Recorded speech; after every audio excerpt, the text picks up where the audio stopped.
ఈ రోజు అయితే గండి చేపల పులుసుని చూపించేస్తున్నా. ఫస్ట్లీ బెండకాయల హెడ్ అండ్ టైల్ రిమూవ్ చేసుకొని కాస్త ఆయిల్లో అటు ఇటుగా దోరగా ఫ్రై చేసుకోండి. ఆ తర్వాత మీ టేస్ట్కి తగినన్ని పచ్చిమిరపకాయలు తీసుకోండి సుమా. ఈ పేస్ట్ ఏంటి అనుకున్నారా? ధనియా, జీరా, అల్లం వెల్లుల్లి అండ్ ఒక టొమాటో అనమాట. టొమాటో ఇష్టమైతే వేసుకోండి, ఇష్టం లేని వాళ్ళు ఎక్స్క్లూడ్ చేసుకోవచ్చు.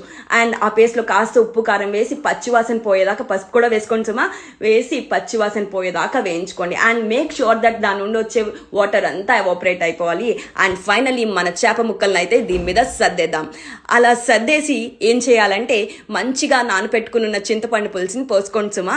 అండ్ మేక్ షూర్ ఎప్పుడు చేపల పులుసులో గరిట పెట్ట అయితే తిప్పకూడదు. గరిట పెట్టకుండా ఎలా మిక్స్ చేస్తామంటే కనుక ఇలా మిక్స్ చేసుకోవాలన్నమాట. ఇదొక టిప్ అనుకోండి. అండ్ నెక్స్ట్ అలా మరుగుతున్న పులుసులో బెండి ముక్కల్ని తీసుకొచ్చి వేసేయండి. అండ్ ఫైనలీ పులుసు అయితే రెడీ అయిపోయింది. కొత్తిమీరతో గార్నిష్ చేసేస్తున్నాం. అండ్ వేడి వేడి చేపల పులుసు చూస్తే మీకైతే తినాలనిపిస్తుందా? మీకు ఇలా చెప్తూ ఉంటేనే నా నోరైతే ఊరిపోతుంది సుమా. టేస్ట్ అయితే సూపర్.